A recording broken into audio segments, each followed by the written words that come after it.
1학년 때 학교 옆에 절이 있어서 이제 거기 스님을 뵙고, 즉 스승님이 되셨죠. 이제 그분을 뵙고 우여곡절 끝에 이렇게 들어오게 됐습니다. 출가를 혹시 결심하신 이유나 뭐 뭐 특별한 특별하게 계기나. 뭐 계기는 없고요. 그분이 던지는 질문에 제가 막혔습니다.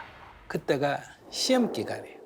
저녁 예불에 참가해서 좀 시험 좀 잘 치게 해달라 이런 마음으로 기도를 하고 나가는데, 근데 그분이 저를 불렀어요. 학생 이리 와봐 이렇게 불러서 제가 조금 겁이 덜컥 났어요. 왜 그러냐면 그분은 한번 얘기를 하면 굉장히 오래 하세요.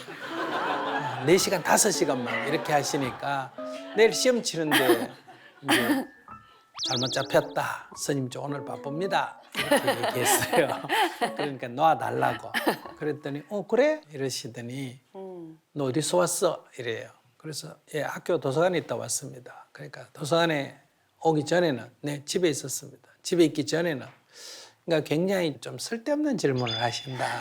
이렇게 생각했는데 자꾸 묻다가 보니까 어머니 뱃속에서 나왔죠. 그랬어요. 어머니 뱃속에서 나오기 전에는 그래. 몰라요. 이랬어요. 제가 그걸 어떻게 합니까? 그래서 결국은 죽죠 뭐 여기까지 간 거예요. 죽은 뒤에는 그랬어. 모르겠어요. 이랬어. 그랬더니 막 큰 소리로 야 이놈아 어디서 와서 어디로 가는지도 모르는 놈이 바쁘기는 왜 바빠? 그러시는 거예요. 근데 그 전에는 다 이분 말씀이 쓸데없는 말처럼 들렸는데 딱 이 마지막 말에 요즘 여러분들 용어로 쓰면 필이 꽂혔다 그러나 그래서 그거 아는 사람이 있습니까? 그러니까 있지 그러는 거예요. 어떻게 하면 아는데요? 그러니까 이거 들어오면 알 수 있다. 그래서 어영부영 하다 보니 이렇게 시간이 50년이 흘렀습니다. 네, 근데 뭐 별로 내가 원해서 온 건 아니었는데 근데 한 50년 해보니까 또 할만하네요. 그때 그 스님이 계셔서 정말 다행이다 생각이 드네요. 왜요? 지금 제 옆에 법륜 스님 그 우리 계시니까. 어머님이 들었었으면 굉장히 섭섭해요. 이제 본론으로 들어갈 시간이긴 한데요. 네. 제가 증문즉답이 아닐까라는 생각을 했었거든요. 네. 근데 스님이 증문즉설이라고 하시잖아요. 네네. 이 이유가 있을까요? 네, 증문즉답이라는 것은 이제 제일 잘하는 게 누굴까요? 구글이나 네이버 검색입니다. 그죠? 물으면 탁 답이 나오잖아요. 지식적인 것은 이제 답이 있죠. 그것은 증문즉답이라고 할 수 있고요. 물으면 금방 답을 찾아주는 거고, 이제 증문즉설 할 때 설이라고 하는 것은 답을 찾는 게 아니라 인생에는 정답이 없습니다. 여러분들이 괴로울 때 이것이 어떤 답을 해서 괴로움이 없어지는 건 아니에요. 여러분들이 고뇌나 이런 걸 갖고 대화를 하다 보면 저절로 괴로워할 일이 아니네, 뭐 화날 일이 아니네 이렇게 이제 사라진단 말이에요. 그러니까 증문즉설이라는 것은 이 마음의 번뇌, 마음의 의문, 괴로움 이런 것이 사라지는 대화다. 이런 의미에서 증문즉답과는 비슷한 것 같지만은 전혀 다른 얘기입니다. 그래 증문즉답은 하다가 막힐 수가 있는데 증문즉설은 막힐 수가 없습니다. 왜? 답을 찾는 게 아니니까. 무슨 얘기를 해도 대화는 할 수 있지 않습니까? 그죠? 그리고 답을 구한다면 모르는 건 모른다 그러면 되잖아요. 뭐가 어렵습니까? 그러니까 모르는 사람이 아는 척 하려면 이제 고민이 되는 거예요. 그러니까 모르면 그냥 솔직하게 그건 잘 모르겠는데 이렇게 얘기하면 돼요. 첫 번째 사연 한번 만나볼게요. 네, 안녕하세요.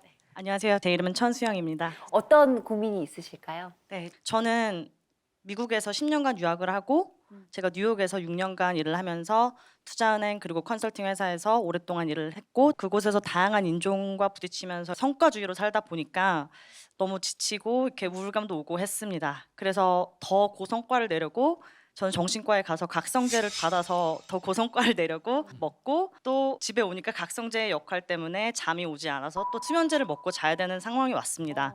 그러다 보니까 자기가 좋아하는 일 그리고 가치가 있는 일, 자기가 잘 할 수 있는 일 세 가지가 다 만족된 상태가 오지 않더라고요. 그래서 이제 그게 쌓이고 쌓여서 이 세 가지를 아직 찾지 못했구나. 그래서 지금 최근에 한국에 입국을 했습니다. 그래서 문제는 이 소명이라는 것이 과연 존재하는 것일까요? 이게 존재한다면 어떻게 찾을 수 있는 것인지 궁금해서 나왔습니다. 예, 소명이라는 것은 없습니다. 자기가 만듭니다. 인생에서 어떻게 살아야 된다고 정해진 길은 없고 어떤 사명, 소명이라는 것도 없습니다. 그러나 내가 의미를 부여하는 거죠. 깨달아야 되겠다는 의미를 수행자들은 부여하고 부자가 돼야 된다는 의미를 부여할 수도 있고 자기가 의미를 부여하는 거예요.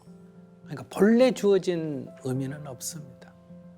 자기가 의미를 부여하고 그 의미 따라 살아가는 것뿐이지. 근데 그게 자기가 힘들면 그만두면 돼요. 원래는 없는 거니까. 근데 지금 지쳤다는 거는 거기에 너무 집착됐다는 거예요. 그러니까 오히려 내려놓고 편안하게 좀 지내보는 게 좋아요. 너무 욕심이 좀 많은 것 같아요.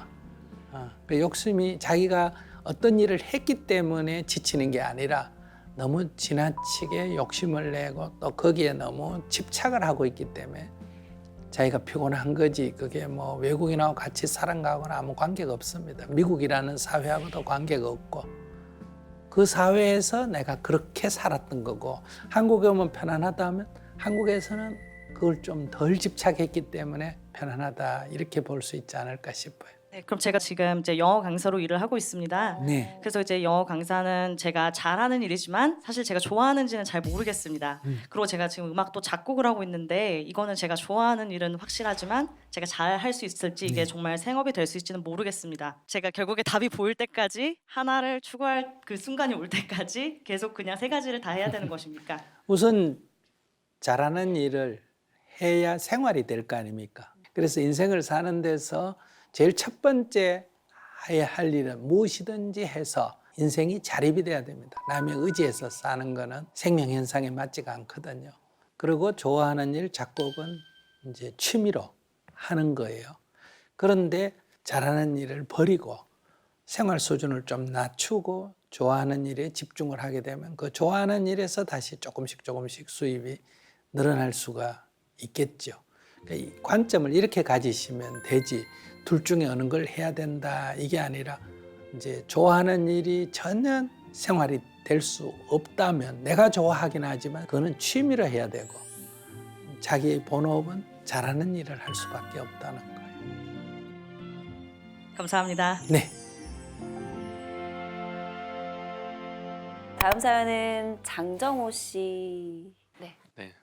요즘 경쟁이 심해지면서 남들보다 더 앞서가고 싶고 더 잘 되고 싶은 게 현실이라고 생각합니다. 그래서 저는 이제 주위 사람들이 잘 될 때 축하해 주는 것보다 저 사람이 나보다 더 잘 됐네 부러워하고 시샘하는 경우가 많은데 그게 제가 인성이 잘못돼서 그런 건지 아니면 모두가 다 그런 문제인지 그래서 그걸 좀 내려놓거나 좀 편안하게 생각할 수 있는 그런 방법이 있는지 궁금합니다. 그리고 또 개인적으로 신뢰가 안 된다면 그 MC 소희연 씨한테도 어떻게 보면 여배우로서 경쟁이 심하잖아요. 그 세계가 맡고 싶은 역할을 못 받았을 때 그걸 좀 내려놓거나 그런 방법이 혹시 있으신지 개인적으로 좀 궁금합니다.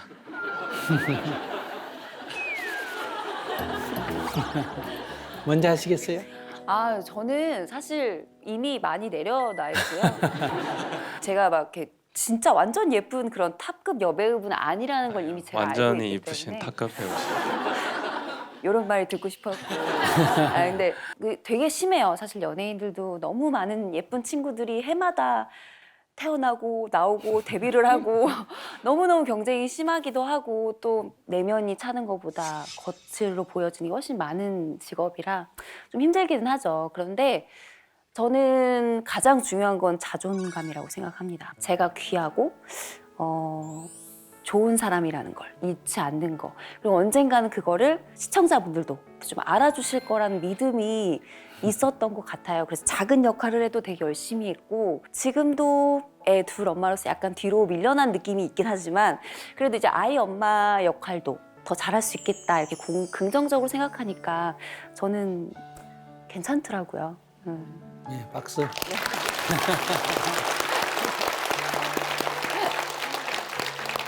나보다 잘 되는 사람을 보고 질투심이 생기는 것은 인간의 보편적 심리입니다. 그건 잘못된 게 아니고 그 죄의식을 가질 필요는 전혀 없고요. 그래서 옛날부터 사천 논사면 배 아프다 이런 속담까지 있지 않습니까? 그죠? 그렇죠. 그러니까 가까이에 있는 관계에서 비교가 되지 않습니까? 그죠? 그리고 우리의 의식은 대부분 비교에서 생겨나거든요. 그래서 그건 자연스러움이다. 그런데 그게 이제 그 자체는 자연스러움인데 그게 조금 도가 지나치는 게 있어요. 도가 지나치면 내가 괴롭다든지 좀 복수를 해주고 싶다든지 내가 괴롭다든지 이렇게 되면 이제 약간 지나친 거거든요. 이제 지나치면 자기 인생이 괴로워지죠. 그럴 땐 좀 내려놔야 돼요. 그러니까 질투하는 마음이 무조건 잘못된 게 아니라 그것이 지나친 것은 나를 해치기 때문에 내려놔야 된다. 그래 봐야 나한테 이익되는 게 하나도 없어요. 딱 직세 보면 나한테 손해밖에 없잖아. 그죠? 그러니까 내가 나를 손해날 짓을 할 필요는 없지 않느냐. 내가 나를 괴롭힐 필요는 없지 않느냐. 이건 나쁜 게 아니라 바보 같은 짓이다. 그러니까 이건 내가 바보 같은 짓이구나. 이렇게 좀 돌아볼 필요가 있지 않나 싶네요. 네, 감사합니다. 자존감을 높이도록 하겠습니다. 네. 다음 사연자분은 저는 청년들의 20대에 대한 고민을 스님께 조언을 구하고자 했는데요. 우선 사회적 이슈가 있듯이 취업에 대해서 정말 많은 고민이 있습니다. 취업을 또 하지 못하게 되면 집도 마련하지 못하고 심지어 결혼까지도 포기해야 되는 상황이 발생하기도 하는데요. 많은 것들을 포기해야 되는 청년들에게 스님께서 좋은 말씀, 조언을 조금 구하고 싶습니다. 그걸 포기라고 말해야 될까 하는 생각이 드네요. 그럼 자기가 나한테 요즘 저는 힘들어서 대통령 꿈도 포기하고 재벌 되는 꿈도 포기하고 배우하고 결혼하는 꿈도 포기했습니다. 이렇게 말하는 거나 저는 같이 들리거든요. 그게 과연 포기라는 말에 들어갈 수가 있는 말이냐 이런 얘기예요. 우선 포기라는 좀 비극적인 단어는 좀 적합하진 않지만 아무래도 좀 자신감이 많이 좀 떨어진 상태인 것 같습니다. 근데 인생은 늘 선택이라는 거예요. 정말 내가 그것이 되고 싶으면 그러면 그만한 노력을 해서 되든지 내가 아무리 노력해도 나보다 그 부분에서 더 재능 있는 사람이 있다면 노력한다고 되는 건 아니잖아요. 그러면 포기라기보다는 내가 방향을 바꿔야 된다는 거예요. 근데 그걸 내가 능력이 부족하다 이렇게 생각하는 것은 본인을 너무 과대평가했기 때문에 본인에 대해서 좌절을 하게 되거든요. 만약에 지금 제가 TV를 보다가 100m를 10초에 달리는 선수를 봤어요. 그래서 제가 오늘부터 야 나도 한번 해보자. 이래가지고 제가 100일 훈련한다고 되겠어요? 1000일 훈련한다고 되겠어요? 그럼 난 능력이 없고 재능이 없는 사람인가? 나는 포기해야 되는가? 이거 자체가 안 맞는 얘기예요. 제일 중요한 건 내가 먼저 100m를 뛰어봐야 돼요. 뛰어보니까 25초 나왔어. 그러면 내가 23초를 목표로 해가지고 100일간 훈련을 하거나 1년간 훈련을 한다면 가능하겠죠. 그것이 성취가 되면 자존감이 생기는 거예요. 되네. 그래서 다시 그러면 22초를 한번 해보자. 그것도 또 성취가 될 수가 있어요. 이렇게 가능한 어떤 목표를 세우고 노력을 해서 성취를 하면 점점 자존감이 생겨요. 즉 내가 20초를 달려도 나는 벌써 5번이나 성취한 자존감이 있고 어떤 사람은 10초를 목표로 하기 때문에 실제로 그 사람 테스트하면 13초가 나오는데도 어때요? 한 번도 이루어보지 못했다 나는. 이런 좌절을 가질 수가 있다는 거예요. 그러니까 좌절과 자존은 어떤 객관적 지표에서 오는 게 아닙니다. 본인이 무엇을 목표로 하느냐에 따라서 생기는 문제거든요. 근데 젊은이들이 다 그렇게 좋은 직장이라고 말하는 수백만 원을 받는 직장을 구한다는 건 우리 사회에 그런 직장이 없는데 어떻게? 그런 직장이 없는데 그걸 다 원한다면 결국은 소수는 되고 나머지 다수는 안 될 수밖에 없다는 거죠. 그래서 우리는 그런 기회를 찾아서 도전은 해볼 수 있지만은 도전해서 안 됐다고 좌절하거나 내가 능력이 부족한 건 아니라는 거예요. 제가 100m에 도전했다고 안 된다고 내가 능력이 부족한 건 아니죠. 그 부분은 내가 좀 자질이 좀 부족하다 이렇게 말할 수 있죠. 이제 이런 관점을 가지고 우리가 대응을 해야지 그냥 자기 원하는 목표 세워놓고 그거 안 된다고 자학하거나 세상에 불만하는 것은 저는 해결책이 안 되지 않느냐. 우리 젊은이들 다 똑똑합니다. 여러분들요 앉아있는 분들 보면. 그 자질이 부족한 건 아니에요. 지금 조건이 이렇게 돼 있다는 거예요. 제일 안정된 직장은 스님이 되는 거예요.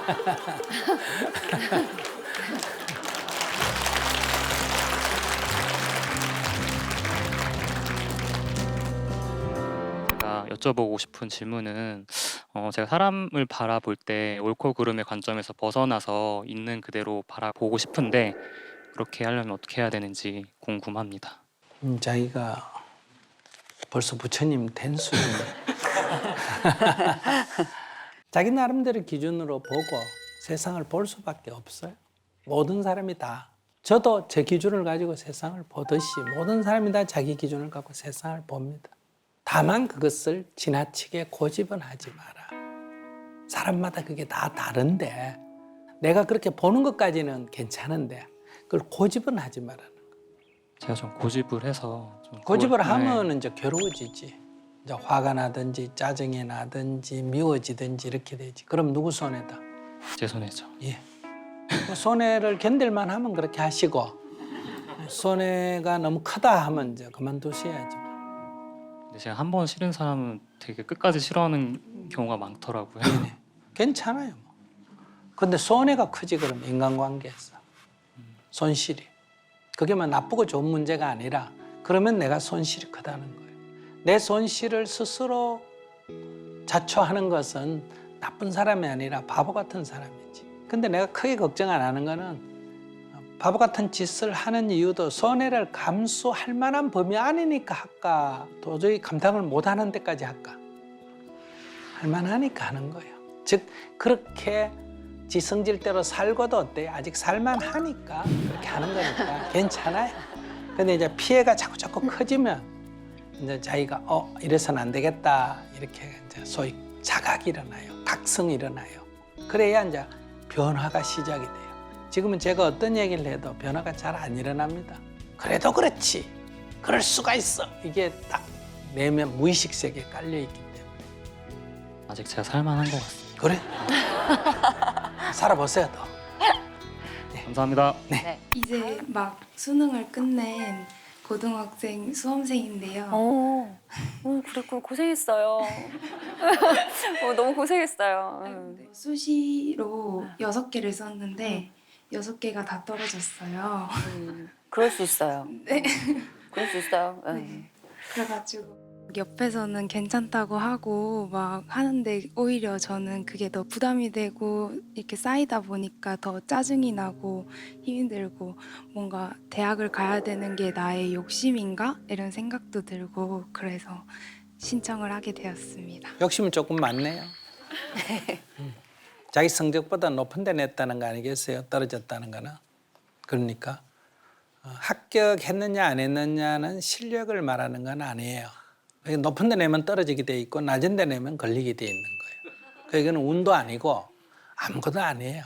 그러니까 내가 떨어졌다 그러면 좀 높은 데 냈구나 이렇게 생각을 하면 되고요. 그래도 그곳에 가겠다 그러면 한 번 더 해서 가면 되고 내가 너무 현재의 실력에서 조금 높은 데 냈구나 그러면 그럼 조금 낮은 데 내야 되겠다 이렇게 생각하면 되거든요. 어떻게 생각해? 욕심이 좀 많았던 것 같네요. 누구나 다 욕심은 있습니다. 그런데 떨어진 것은 내가 너무 현재의 성적보다 높이 내서 떨어진 거지 이것은 운이나 내 실력이 없거나 이런 문제는 아니라는 것. 그래서 좌절하거나 절망할 필요는 없다는 거예요. 그것이 나를 평가하는 기준은 아니라는 거예요. 공부를 너무 잘해서 그동안 불합격이란 걸 겪어보지 못해가지고 처음 겪어보는 거라 너무 힘든 건가요? 네, 처음 그지? 불합격. 왠지 공부 되게 글씨 잘할 때 것 같은 느낌이 들어서. 이것도 자주 또 경험해보면 이력이 생겨요.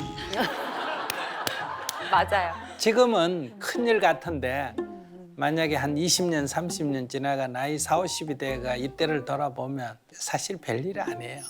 그러나 지금은 이게 굉장히 큰일이죠. 제가 초등학교 다닐 때 구슬치기를 아주 잘했어요. 그래서 친구들하고 얘기해 구슬을 따가지고 얼마만큼 땄냐 서랍 안에 넣을 정도를 넘어서 조그만 단지에 가득 담아 넣을 정도로. 근데 지금 그 구슬이 어디 있는지 몰라요. 그때는 그것이 굉장히 소중한 것이었지만 지금 돌아보면 그게 그렇게 소중한 게 아니에요. 내가 그때 그렇게 소중한 게 아닌 줄을 알았으면 친구들과 구슬치기 할 때는 최선을 다해서 하되 땄다 하더라도 끝날 때 친구들한테 나눠줄 수 있었을 거 아니에요. 근데 그때 그렇게 하지 못했어요. 만약에 그렇게 했다면 지금은 이제 방송국에서 우리 어릴 때 친구를 찾아가서 법륜 스님은 어떤 사람이냐 하면 법륜 스님은 어릴 때부터 달랐다. 우리하고 구슬치기가 구슬을 따가지고 갈 때는 우리한테 돌려줬다. 굉장하지 않습니까? 그죠? 그게 바로 별거 아닌 줄 알았으면 그렇게 했을 텐데 그러지 못했어요. 그건 뭐냐? 내가 어릴 때는 어리석었다. 지혜롭지가 못했기 때문에 그렇다는 거예요. 그래서 지금도 마찬가지예요. 그러면 지금의 제 삶에서는 또 이게 소중하다 이러지만은 이제 눈 감고 숨 넘어갈 때 생각하면 지금 내가 소중하다 했던 것이 또 어릴 때 구슬 같은 게 있을까 없을까요? 있겠죠. 그러니까 구슬만 별거 아닌 게 아니라 지금의 내 삶에서 내가 중요하다고 생각한 것이 내가 또 20, 30년이 지나서 눈 감을 때 그 구슬 같은 게 무엇일까? 이건 정말 구슬이 아니라고 말할 수 있을까? 이걸 내가 지금 늘 유념하고 살아가는 거예요. 그러면 이제 나중에 숨 넘어갈 때 내가 쓸데없는데 시간 보냈다 이런 생각을 안 하겠죠. 그리고 여러분들도 너무 현안에 집착하지 마라. 충실하지 마라는 게 아니라 구슬치기를 대충 하라는 얘기가 아니에요. 구슬치기는 최선을 다해서 하되 그 성과를 나눌 줄 알아야 된다. 그것이 여러분들에게 오래도록 남는 추억이 되고 꿈이 된다는 거예요.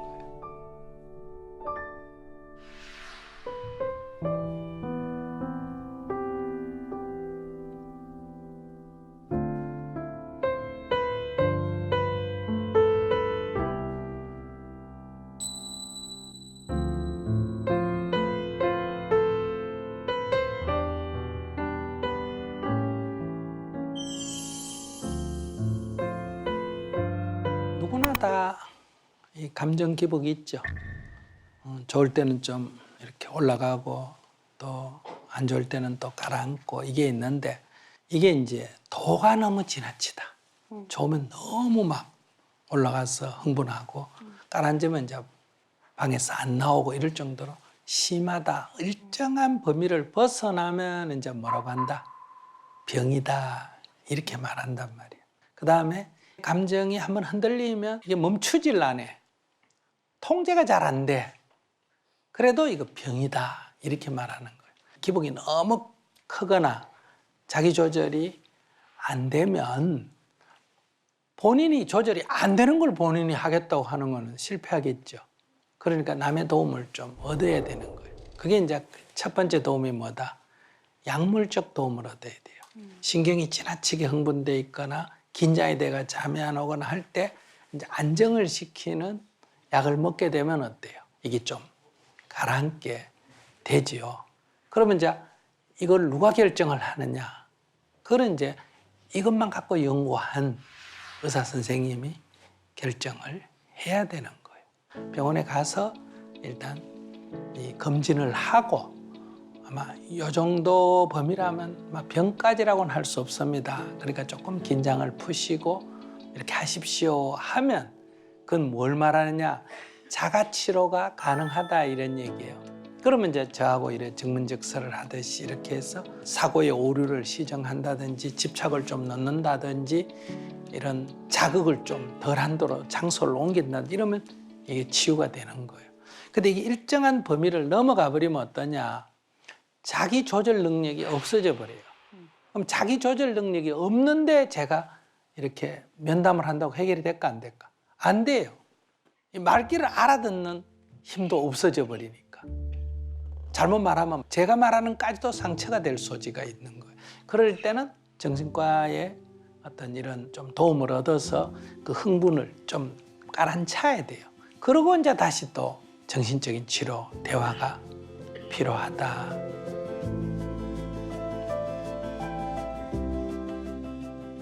요즘은 대부분 부모들이 조금 옛날보다는 이 심리 상태가 어때요? 좀 불안정해요. 그러니까 아이들이 심적 불안이 옛날보다 더 심하다 이렇게 볼 수 있어요. 옛날에도 전쟁통에 난 아이들이 심적 불안이 조금 더 심해요. 왜냐하면 아이들은 부모의 영향을 받으니까. 그러니까 부모님이 자식에게 제일 잘해줄 수 있는 것은 아이의 이 심리적인 자아가 형성될 때까지 그 심리를 편안하게 형성해 주는 게 최고의 부모의 공덕입니다. 이게 행복의 근원이니까. 두 번째 부모가 해줘야 할 일은 자립할 수 있도록 자기 생활을 자기가 할 수 있도록 이렇게 자생력을 갖도록 훈련을 시켜주는 거예요. 근데 대부분 아이가 어릴 때는 자립할 수 있는 기회를 부모가 과잉보호를 해가 대부분 뺏어버리기 때문에 이제 심리적으로 불안하고 자생력이 떨어지니까 지금 젊은이들에게 많은 지금 어려움이 부딪히게 된다. 경쟁이 치열한 데 가면 발병률이 더 높을까 낮을까요? 더 높아지는 거. 근데 지금 이제 대학 시험이라고 하는 거기에 치열하게 가면 괜찮다가 그때 가서 또 발병을 한다든지 결혼해서 막 갈등이 너무 심해질 때 발병을 한다든지 이제 이런 문제가 발생을 하는 거예요. 그러니까 이제 우리가 개인은 이제 부모가 아이를 가졌을 때 아이를 좀 편안하게 해주는, 그리고 엄마가 마음이 편해 아이가 마음이 편해지잖아요. 그러면 남편이 되는 분이나 시어머니 되는 분은 그 아이의 엄마를 편안하게 해줘야 되는 거예요. 손주를 기호할 게 아니라 그 며느리를 부인을 편안하게 해줘야 엄마의 영향으로 아이들이 편안해지는 거거든요. 이제 이런 것이 이제 우리가 개인이 할 수 있는 일이라면 사회적으로는 이제 지나친 경쟁, 긴장이 없도록 해야 돼요. 그러면 연예인 같은 경우에 왜 더 심할까? 평균적으로 보면 여기가 인기 위주잖아요. 그리고 경쟁이 더 치열하고 성공한 것이 오래 갑니까? 짧게 갑니까? 짧게 가죠. 그러니까 예를 들면 경제라든지 정치라든지 이거는 나이가 50, 60이 돼가 이제 꼭대기가 올라가는데 이 분야는 열 몇 살에 꼭대기 올라가는 경우가 있단 말이에요. 그러면 그것이 20몇 살 되면서 계속 올라가는 게 아니라 오히려 떨어진다는 거예요. 그러니까 그걸 감당할 수가 없는 거예요. 어릴 때 너무 위로 올라가니까 자기가 착각을 하는 거예요. 자기가 굉장한 사람인 줄. 그게 떨어지면 이제 엄청난 충격이 오는 거예요. 근데 연예인들은 거기다 뭐까지 답니까 또? 악플까지 달잖아. 그죠? 약한 고리가 있는 사람에게는 그 악플을 다는 게 어때요? 치명적인 타격이 된다는 거예요. 안 그래도 지금 발작을 하려는데 그런 걸 탁 하게 되면 그냥 죽고 싶은 생각이 확 사로잡혀 그래요. 죽어버리면 이런 문제가 없지 않냐 이런 생각이 들 수가 있다. 그렇다고 다 문제가 생기는 게 아니라 아까처럼 심리적인 그런 연약함이 있는 상태에서 이런 일이 겹치게 되면 이제 이 발병을 하게 된다. 그래서 특히 이제 이 분야에 그런 직업적인 성격하고 관계가 있기 때문에 일반적인 사람에 비해서 비율이 더 높은 거예요. 그래서 우리가 심리적인 불안정을 조기에 발견해서 어때요? 조기 치료를 해야 됩니다. 이거는. 빨리 발견해가 빨리 치료하면 대부분 완치가 돼요. 근데 우리는 정신적인 질환은 대부분 다 방치합니다. 그래서 10년, 20년 이렇게 끌어요. 그래서 이게 이제 완전히 이제 좀 만성화되면 그때 이제 병인 줄 안다는 거예요. 어떤 이상한 행동을 하거나 이럴 때 병원에 데려가려니까 병원에 안 가려고 그러고 그다음에 치료가 잘 안 돼요. 그래서 여러분들이 가족 중에도 조금만 그게 이상하면 빨리 검진을 해봐야 됩니다. 직장에 다니건 학교 다니는데 10명이 같이 있는데 9명 괜찮은데 1명만 딱 꼴보기 싫다. 그럼 그 1명만 잘 지내면 내가 10명하고 다 잘 지낼 수 있잖아. 그죠? 그럴 때는 그 1명하고 잘 지내는 거를 내 수행의 과제로 삼아라. 근데 2명이 꼴보기 싫다. 그러면 남만 보지 말고 나를 좀 봐라. 나에게 문제가 좀 있을 수 있다는 거예요. 근데 3명이 꼴보기 싫다. 그럼 무조건 병원에 가라. 병원에 가서 먼저 검진을 해보는 게 필요하다. 꼭 발작을 한 뒤에 가면 좀 늦어요. 그러니까 미리 그런 요소가 있는 거를 체크가 되면 훨씬 치유가 쉽다. 제가 텍사스에 있는 오스틴에 아는 집에 갔는데 아이가 막 온데 뛰어다니는 거예요. 그래서 제가 가만히 보니까 약간 좀 과잉도 지나친 것 같아요. 그래서 내가 아이한테 조금 문제가 있는 것 같다니까 문제가 없다고 조금 그냥 과잉 행동을 할 뿐이라. 그래도 병원에 한번 데려가 봐라. 병원에 데려가니까 어떤 질환이다 이렇게 됐어요. 그래서 그걸 치료를 쭉 받았단 말이에요. 제가 한 10년 만에 가봤어요. 이번에. 갔더니 아이가 중학교 다니는데 수학을 잘해가지고 대통령상을 받았다고 그렇게 자랑을 하더라고요. 그러니까 그것이 조기 발견되면 어때요? 치유가 매우 쉽다는 거예요. 근데 그게 늦게 발견되면 이제 치유하기가 좀 어려워져요. 그러니까 우리가 너무 이런 돈, 출세 여기만 매달리지 말고 삶을 좀 보는 게 필요하다. 젊은이들이 부모가 너무 자식에 대해서 기대가 크면 자식들은 심리적 억압이 되고 정신적으로 불안정해도 그걸 드러낼 수가 없습니다. 부모를 실망시킨다고. 그러니까 세상은 누가 공부 잘하나 누가 인물이 잘생겼나 하지만 부모는 자식을 그래 보면 안 돼요. 항상 자식의 정신적, 육체적 건강 그리고 행복하게 사는 걸 중심에 놓고 자식을 봐야 되지 않을까. 그게 부모의 사랑이지 않을까. 이렇게 생각을 해요. 산다는 게 별거 아니에요. 여러분들은 별거라고 생각하죠. 별거 아니다. 별거 아닌 줄을 알면 우리가 지나친 그런 긴장을 안 하게 됩니다. 애쓰지도 않게 되고. 조금 삶을 가볍게 받아들였으면 좋겠다. 이런 말씀을 좀 드리고 싶어요. 새해에는 조금 더 행복하게 살아갔으면 좋겠다. 이런 말씀을 드리고 싶습니다.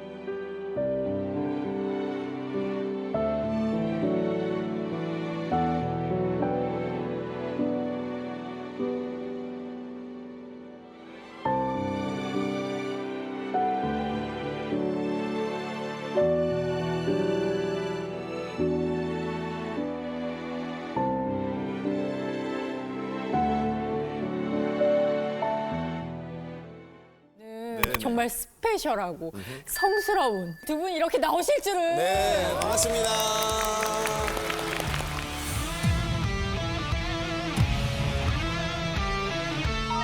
삼위일체이신 하느님으로 있다고 이야기를 합니다. 신도 중생입니다.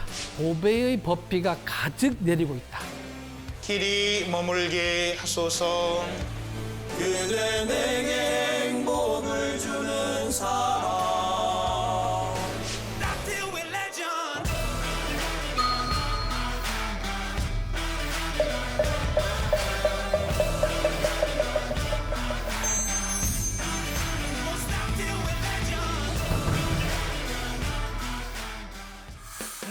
남양주 성관사에서 살고 있는 성진 스님입니다. 반갑습니다. 네, 저는 천주교 서울대교구 하종영 신부입니다. 사실은 원래 제가 이제 정식으로 하시는 분들 앞에 강연을 잘 안 하려고 하거든요. 뽀록 날까봐. 아니 뭐 사실은 이제 여러분 질문하는 걸 내용을 몰라요. 맞아요. 저희만 알고 있어요. 네. 그래서 저는 처음 듣는 내용을 이 자리에서 말씀드리는 거예요. 네. 거기에 대한 제 생각을. 근데 이거는 이미 불교에서 수백 년, 수천 년 전에 큰 스님들이 하시던 증문즉설 아닙니까? 네. 그리고 이제 가톨릭은 사람들이 심지어 죄까지 이야기하고 어떻게 살았으면 좋을지를 얘기를 하는, 사실 이제 두 분은 수천 년의 역사나 전통이 있고 사실 저는 이렇게 민간요법 정도다 이렇게 생각을 좀 해주면 좋겠습니다. 아이, 또 그 정도는 아닙니다. 혹시 두 스님이랑 신부님도 교수님의 강연을 보신 적이 있나요? 네, 있습니다. 네, 전 당연히 많이 봤고요. 저는 이제 말보다 네네. 이제 저희가 가장 못하는 거 공감. 아, 공감. 네, 저희는 이렇게 네. 스님이라는 그 위치라는 것 때문에 네네. 공감의 한계성을 늘 갖고 있거든요. 그러니까 저희가 아무리 열어도 또 받아들이시는 분들께서도 어려운 부분이 있을 수 있는데 네. 늘 부러운 거죠. 김상욱 선생님은 자유롭죠. 그렇죠. 그 경계를 너무 잘 넘어서셨기 때문에 저 같은 경우에는 이제 표현력에 되게 놀랍거든요. 왜냐하면 제가 표현을 잘 못해요. 그래서 가끔 이제 제가 상담 들어주고 이러면 신자분들이 신부님 제 얘기 듣고 계신 거죠? 이런 얘기. 제가 눈 감고 있어도 되는 게 아니라 얼굴에 표정이 별로 없으니까. 가끔 이제 조금 뭔가 이제 불편한 질문이나 이랬을 때 오음을 하시면서 이렇게 오분의 세계로 들어가. 약간 이제 요걸 하시는데 아버지하고는 선생님도 결혼하실 때 아내분 사람이 물어야 할 말이 있고 묻지 말아야 할 말. 예?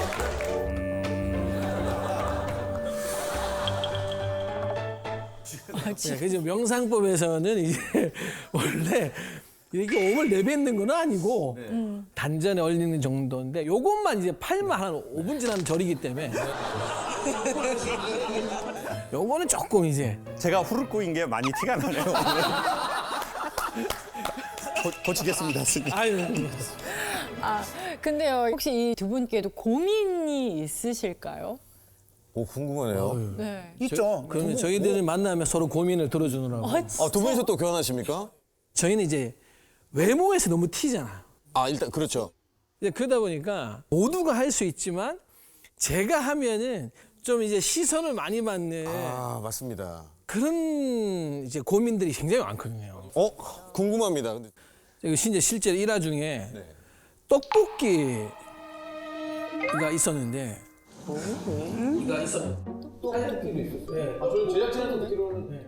제가 이제 이태원을 신부님이 저를 이제 초대하셔가지고 저녁을 신부님이 꼭 떡볶이가 먹고 싶다 하시는 거예요. 떡볶이 먹고 싶을 수 있죠. 그런데 이제 제 입장에서는 떡볶이 집을 들어가는 게 네. 이거 평생 안 해보는 건데 한 번도 안 들어가 봤거든요. 그러고 보니까 떡볶이집에서 통직자가 앉아서 먹고 있는 거를 지금 제 경험에는 없거든요. 네, 그러니까 그래서 제가 안 간다고. 이건 아닌 것 같다. 그러니까 그 신부님이 그 떡볶이집 사장님한테 가서 왜요? 스님은 떡볶이 먹으면 안 되냐고 물어보셨어요. 물어보신 거예요. 그러니까 이제 사장님이 진짜 아직도 정말 기억나. 후라이팬을 들고 나오셔가지고 이제 이태원 거리에서 스님은 떡볶이 먹으면 안 되냐고. 스님은 떡볶이 먹으면 안 돼요. 네, 그 소리를 치시는 거예요. 그래서 제가 정말 떡볶이집 신부님과 둘이 앉아서 먹었죠. 제가 듣기로는 네. 탕후루. 그거는 이제 제가 가진 않고 먹고는 싶은데 근데 두 분 이렇게 있으니까 약간 탕후루 같기도 하고.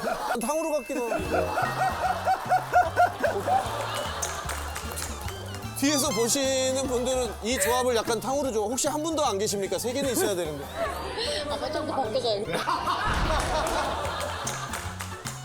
스님은 설탕 바르기 전. 설탕 많이 못 드는데. 신부님은 설탕 바르는데요. 설탕 바르기 전. 네, 원재료. 완전히와 완성품. 실제로 이제 회오리 감자 이런 것도 마찬가지고. 왜요? 감자 저 먹을 수 있거든요. 회오리 감자 좋아하세요? 감자 아무런 야채고. 네. 근데 그런 경우는 이제 신부님께 부탁을 하죠. 셔틀합니다, 셔틀. 신부님이 셔틀을 해주십니다. 스님 셔틀, 네. 감자 셔틀. 사실 안 되는 건 아닌데. 네, 그렇죠. 떡 먹을 수 있거든요. 네. 네, 되게 좋아하는데 그런 어려움이 좀 이 사람들, 대중들을 마주쳤을 때 이 승려복 때문에 좀 난감했었을 때 있으셨나요? 최고 난감했던 거는 굉장히 의외의 장소인데 어디예요?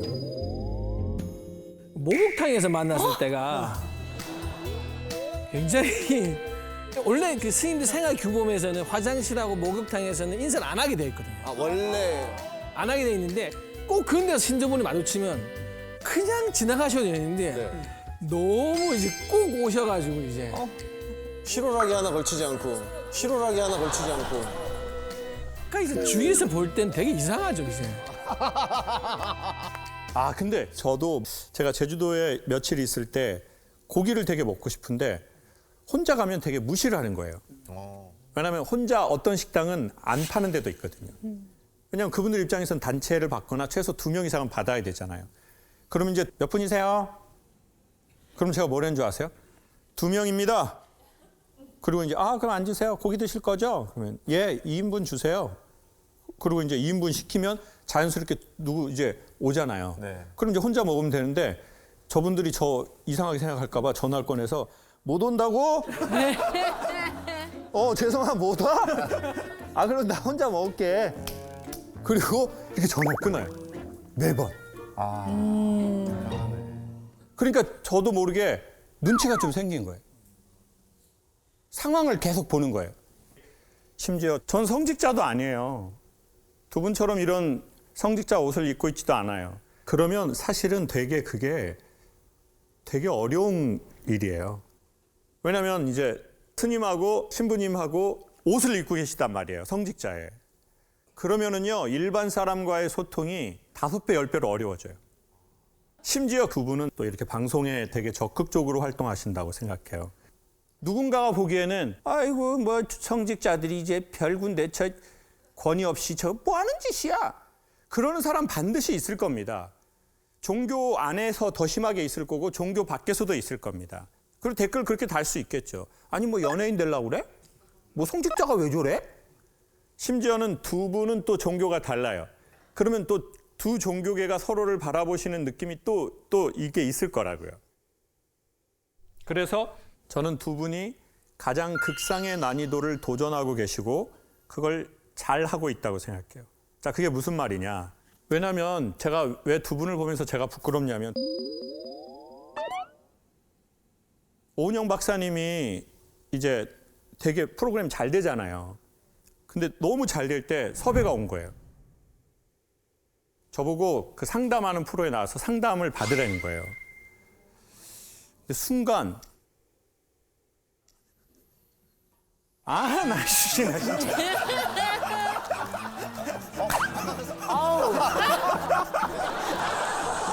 김창욱인데. 이거 서로 까야 되나?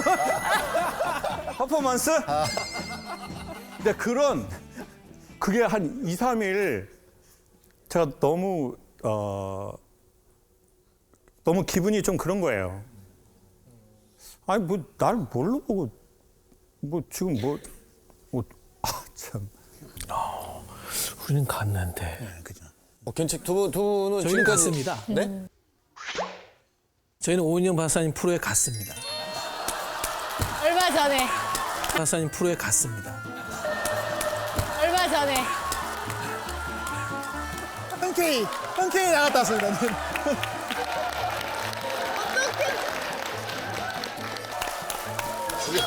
이제 아시겠어요? 이제 다음 프로그램 어디 가셔야 되는지 이제 아시겠어요? 그러니까 자 보세요. 저는 고체처럼 존재하는 거예요.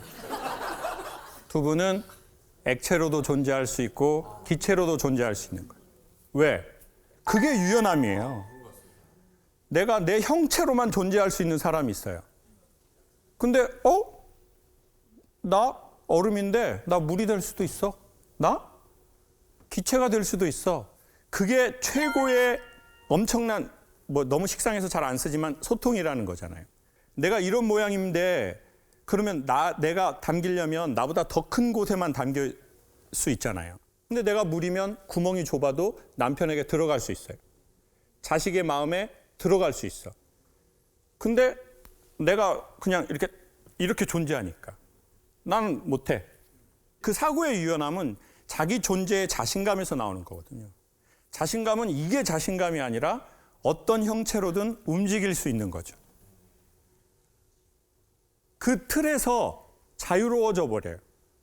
되게 본질을 아니까. 그리고 나서는 소통하게 되죠. 그게 두 분에게는 있기 때문에 이 자리에 오신 거죠.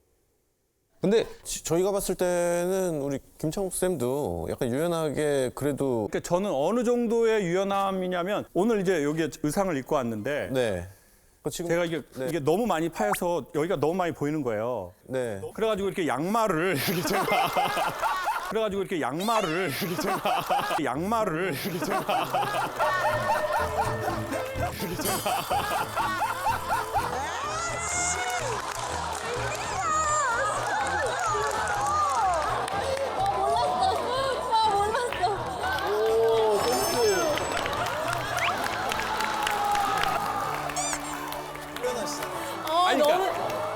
굉장하시다.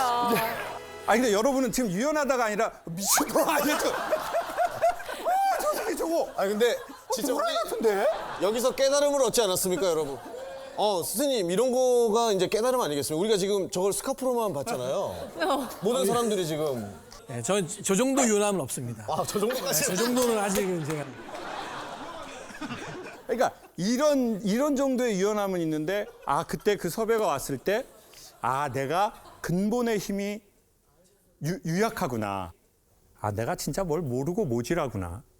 그러니까 내가 기분이 좀 별로였고 결국 안 하겠다고 했거든요. 그러니까 신부님과 스님이 종교를 넘어서 소통할 수 있는 거는 진짜 그게 유연함이에요. 그러니까 여러분도 어떤 사람들과의 관계를 맺을 거 아니겠습니까? 그러면 제가 그분들하고 소통할 때 어떻게 말하고 어떻게 관계 맺으면 좋겠다라고 하는 걸 제가 설명을 드릴게요. 사람이 어떻게 해야지 극상의 난이도의 소통을 가능하게 하냐면 이건 심리이기도 하고 기술이기도 한데 자기 목소리를 내야 돼요. 평상시 이 사람이 쓰는 목소리예요. 그러니까 이제 사람들은 느낌으로 알아요. 저 사람 말투가 저게 평상시 말투인지 지금 요 특수한 상황에서 쓰는 말투인지를 얼추 다 알아요. 평상시 자기 헤르츠를 쓰지 않으면 주파수가 튀어버려요, 이렇게.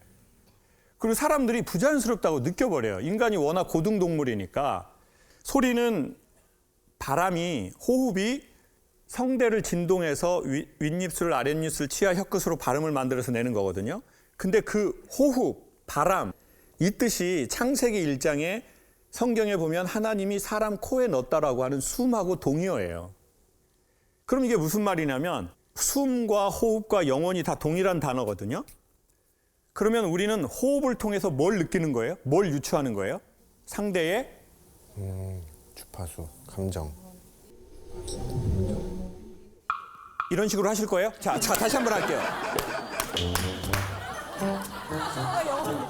자, 잘 봐요. 호흡의 동의어는 바람, 숨, 영혼. 자, 근데 호흡이 성대를 걸쳐서 나온 게 뭐라고 그랬죠? 영혼. 소리라고 했잖아요. 자, 진짜 뭐 어떻게 된 거예요, 진짜? 성직자들 모시고 제가 이렇게 화를 내야 돼요? 오늘 무섭다. 다시 마지막이에요. 자, 호흡이 성대를 걸쳐서 나온 게 소리잖아요. 소리. 근데 이 소리의 동의어가 영혼이에요. 그러면 우리는 소리를 통해서 뭘 느끼거나 유추하는 거라고요? 영혼. 영혼을 유추하는 거죠. 근데 왜 이렇게 영혼! 저는 여러분의 그 음성에서 뭘 느끼겠어요? 짜증이 나구나. 이 인간들이 지가 모르고 내가 몇 번 물어보니까 짜증이 난 거구나. 이걸 느끼는 거잖아요. 그럼 그 영혼이라는 건 너무 거대한 말이니까 쉽게 설명하면 상대에 대한 자세, 상대에 대한 태도. 사람들이요, 어떨 때 권위가 생기냐면 상대방보다 실력은 높고 상대방보다 자세가 낮아야 되거든요. 저 사람의 메시지만 듣는 게 아니에요. 그건 AI로 들어도 돼요. 책으로 봐도 돼요. 근데 인간을 통해서 그 진리가 나갈 때는 이 진리와 자세와 태도를 동시에 느껴요. 그러니까 자세와 태도가 뭔가 나빴을 때 사람들은 그 이치를 잘 수용 안 하려고 해요. 그걸 쉬운 말로 맞는 말, 기분 처 나쁘게 한다고 말하는 거예요.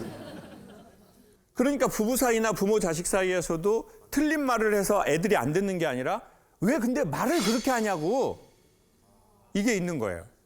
그러니까 엄마하고 딸하고 자식하고 얘기할 때도 그 단어를 자꾸 쓰면 소통 안 돼요. 엄마를 자꾸 얘기하는 사람이 있어요. 엄마가 모르니? 엄마가 너를 낳았어?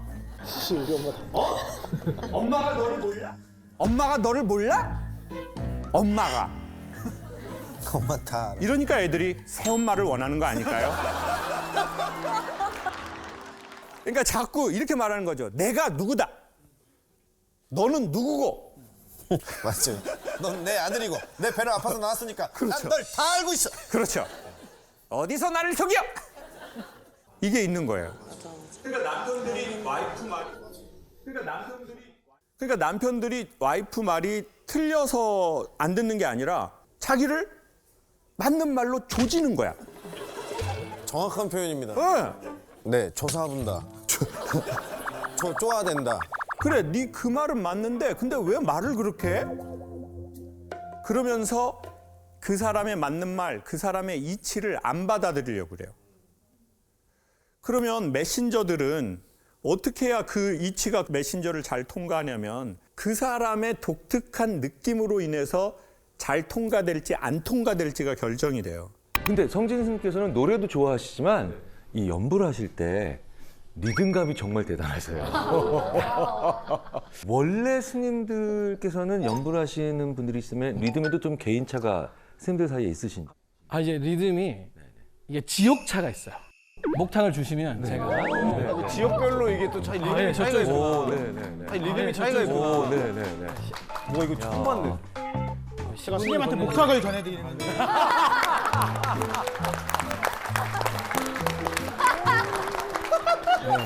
신부님이 건네준 목탁은 또 30년 만에 처음 받았어요. 사실 이제 이게 지역에 따라서 이제 호남 쪽, 순천 송광사. 아, 송광사 알죠. 네, 송광사.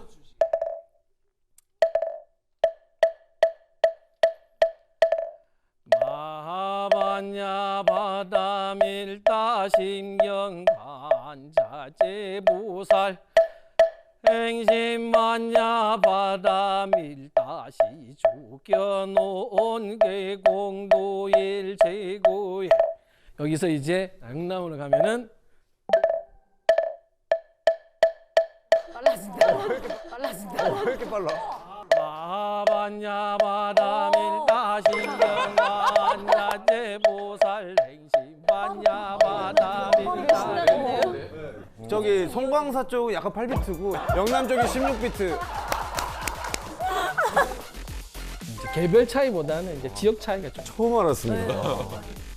참으로 많이들 들어본 그리고 우리에게 너무나도 친숙한데도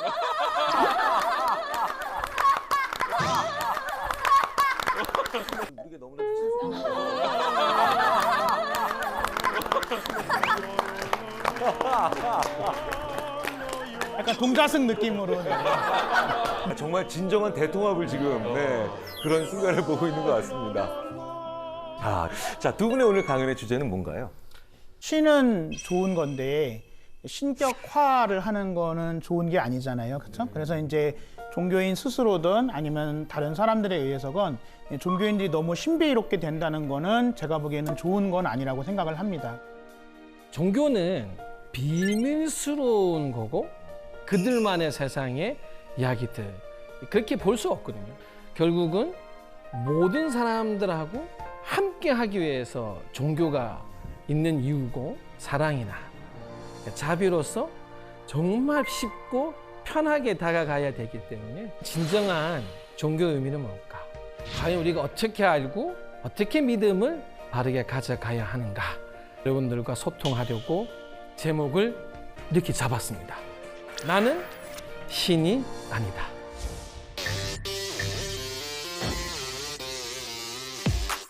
수호 천사가 모든 사람에게 있다라고 천주교에서는 이야기를 하고, 불교는 수호, 신. 천주교에서는 세례는 낙장 불입이다. 불교는 하나 더 받을 수 있어요. 하느님은 유일신의 형태로만 계시는데 104분이셔가지고요. 제가 다 못 외웁니다. 지옥에 가면 다시는 기회는 없습니다. 회개가 불가능한 인간들이 가는 겁니다. 아니다. 지옥에 가도 가르쳐서 데려와야 돼요. 너무 신기해. 십자가 조각이 올려놨는데 그 중에서 한 젊은이가 부활하게 됩니다. 불길이 이렇게 막 가다가 바람이 바뀝니다. 삼위일체이신 하느님으로 있다고 이야기를 합니다. 신도 중생입니다.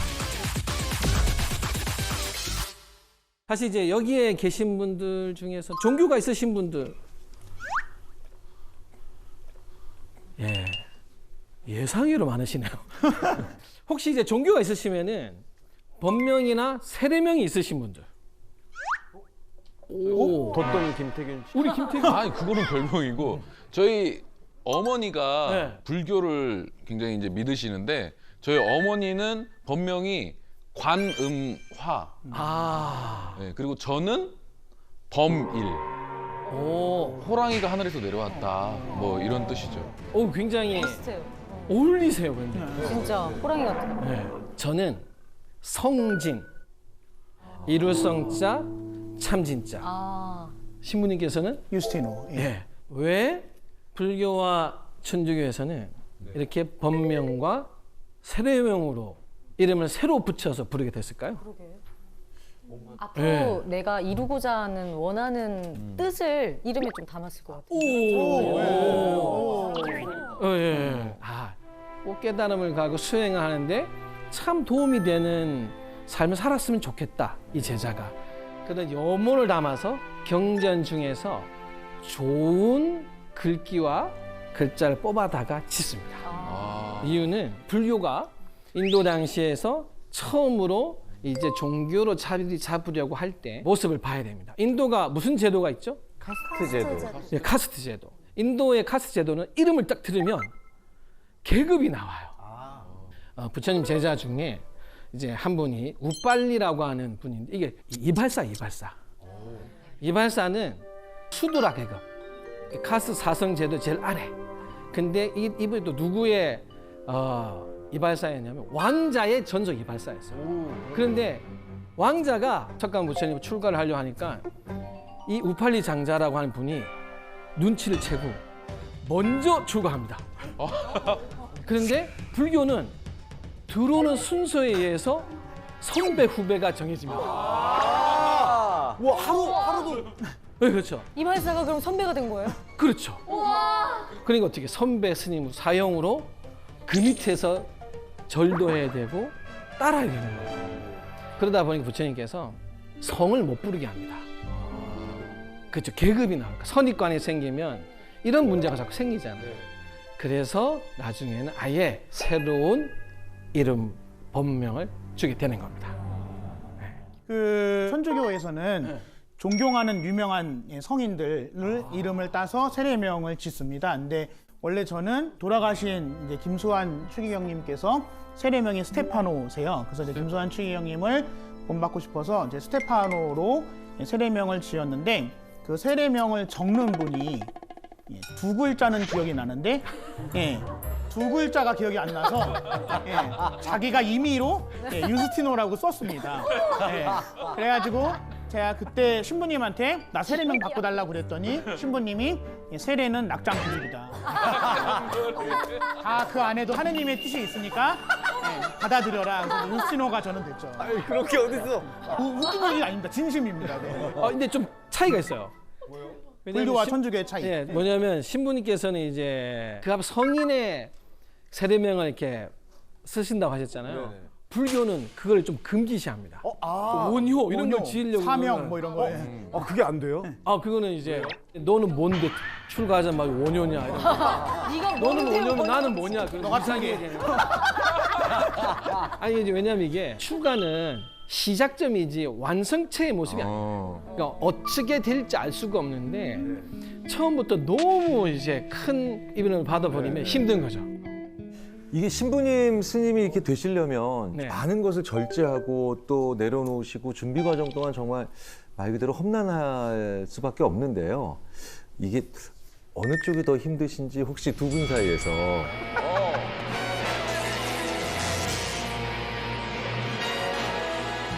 제가 보기에는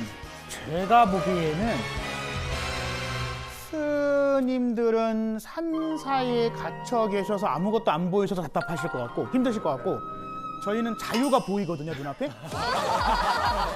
불야성이 보입니다. 불야성이 보이는데 못 나가서 더 힘든 거. 아무것도 없어서 힘드실 수 있고 저희는 눈앞에 온갖 유혹이 있는데 나가질 못하는 게 힘들 수도 있고 사람에 따라. 네. 외출은 그러면 얼마나 하시는 거예요? 한 달에? 저희 신학교 때는 1학년은 아예 외출이 안 됩니다. 방학 학기 때도요? 중에는. 아니, 방학 때는 되고요. 방학 때는 다 이제 성당, 본당 가거나 집으로 가고 1년에 6개월은 아예 외출이 안 되고요. 2학년은 한 달에 한 번. 예. 한 달에 한 번요? 엄청난 거죠. 예. 아니 한 달 아예 안 되던 사람에 비하면 월등한 겁니다. 예, 그죠? 그럴 수는 있는데. 네, 예. 그리고 이제 3학년, 4학년은 일주일에 2번. 예, 5학년 이상은 매일. 근데 이제 신학교는 오전 외출은 안 되고요. 네. 예, 오후 외출만 됩니다. 한 달에 한 번 외출이면은 신부님들은 주로 어떤 일탈 같은 바로 술집으로 가죠. 네.